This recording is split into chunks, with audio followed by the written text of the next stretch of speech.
Let us continue with the analysis of assets and its related ratios. We'll take the asset sheet.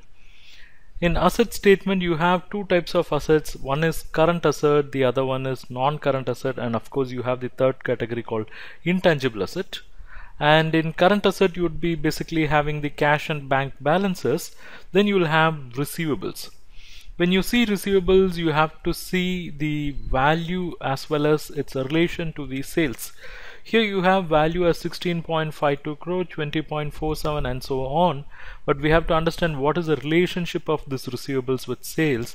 Let's go to this WCC sheet, and in this WCC sheet you have receivables 16.52 and below you find 1.98. It is nothing but 1.98 months of sales. This receivable is equivalent to 1.98 months of sales. Next year it is equivalent to 1.96 months, 1.93 and 1.86. So this conveys that this company has an policy of giving credit to its customers close to 2 months, and the level is coming down, so it is far and good. Then you have export receivables, nothing here.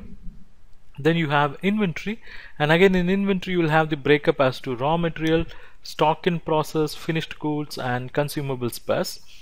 In this case, the case which we are discussing, they don't have any raw material, but if they have raw material, how it should be analyzed?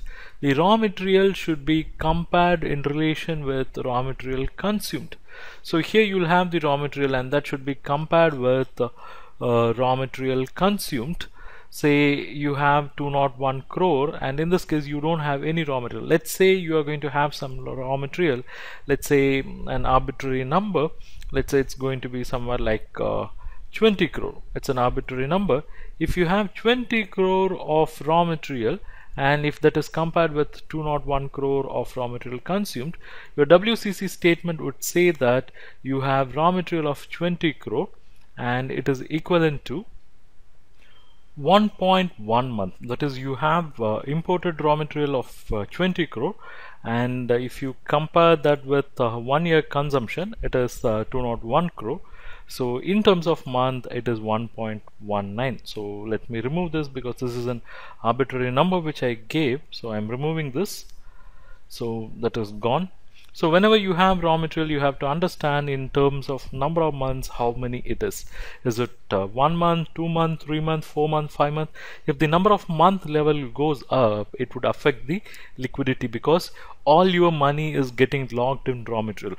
The conversion from raw material to cash is a long process because the raw material should become stock in process, then it should become finished goods, then it should become receivables, only then after it would become cash. So more investment in raw material is a deadly task.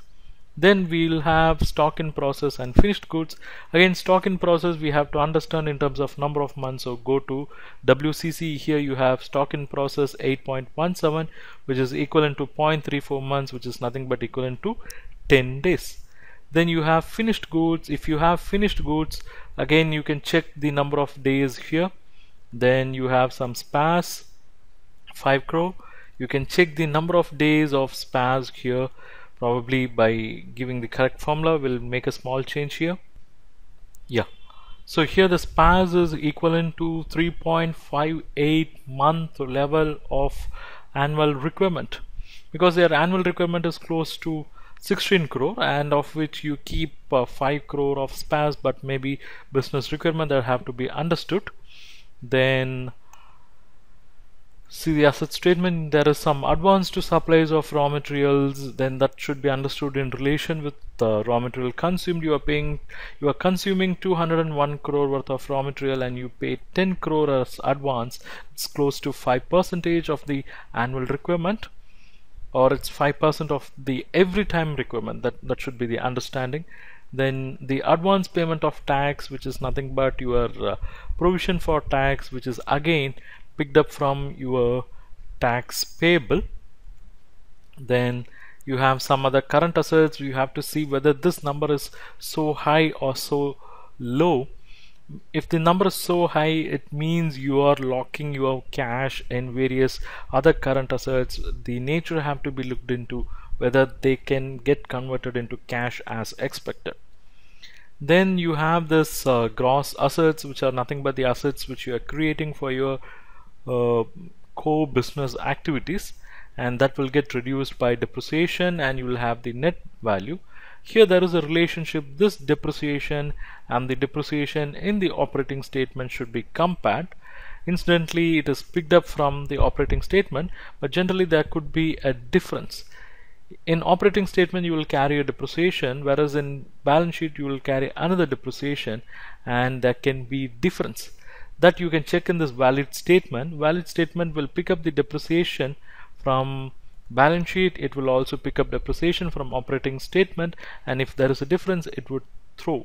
So when there could be a difference, there could be a difference, there could be a difference when there is a sale of asset.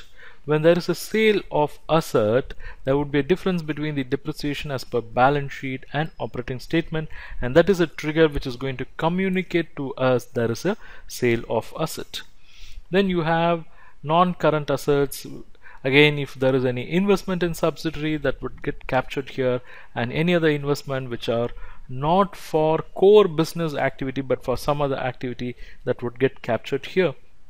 Then if you're making any advance payment to suppliers, then if you have debtors more than 6 months, so we say that assets more than 1 year, I mean the assets which take time more than 1 year to get converted into cash as non-current assets, debtors greater than 6 months is viewed as non-current asset. Similarly, any security deposit made which is not likely to come back in short period is also classified as non-current asset.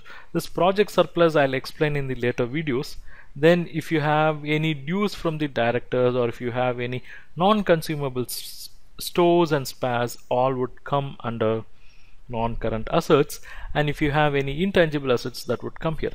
Fine, this is about the information which we are capturing, but what is the analysis part? Let's go to this financial indicators. Here, till here we have covered in liabilities. You have the another number called, or ratio called NWC. What is this NWC? It is nothing but net working capital. What is net working capital? Net working capital is nothing but difference between the current asset and current liability. So how to understand? Let us look at here. The current asset in 2011 is 61.56, and current liability in 2011 is 41.76. So the difference between 61.56 and 41.76 is 19.8. So that is the net working capital.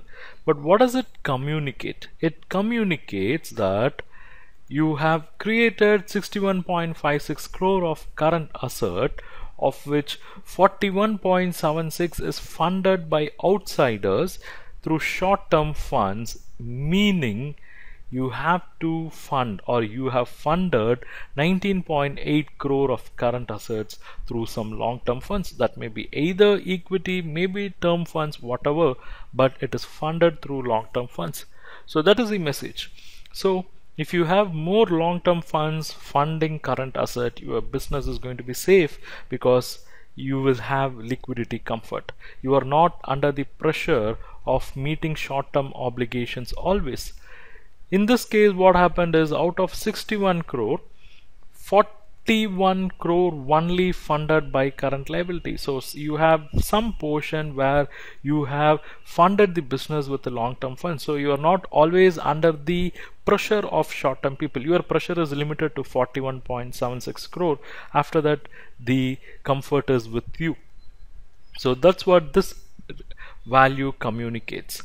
So when does this value would become serious? This value would become serious when you get negative numbers. Instead of positive 19.8, if you have negative 19.8, it means your current asset minus current liability is negative.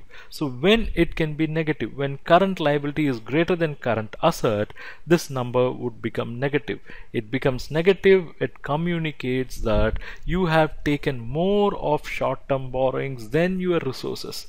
Your current liabilities are greater than your current assets. It means your short-term borrowings is higher than your short-term resources. So you are going to be in severe liquidity pressure because your lenders are greater than your resources. You have less resources, but you have more lenders, so you are always under risk. So the positive number indicates you are comfortable, whereas the negative number indicates you are going to be in serious liquidity risk.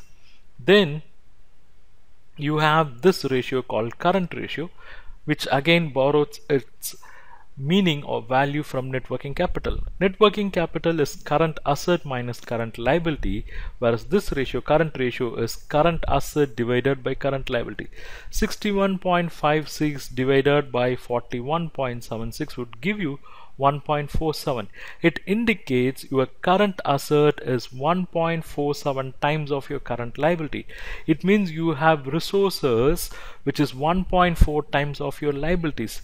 If you want to pay 1 rupee, you have, or if you want to pay $1, you have $1.47 with you.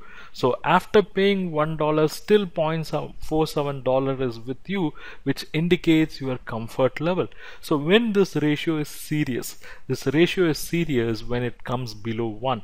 It means, say the ratio is 0.9, it means you have to pay $1, you are left with only 0.9. You are short of $0.1 or 0.1 for every dollar, and that's going to put you in serious risk. So this is the kind of analysis which you can do by analyzing the asset statement, especially with regard to current assets.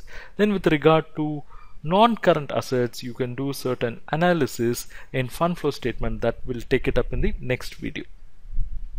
Thanks for watching this video, and I hope you like this lecture.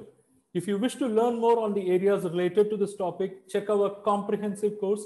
I have shared the details and link in the description below. Click sign up and enroll.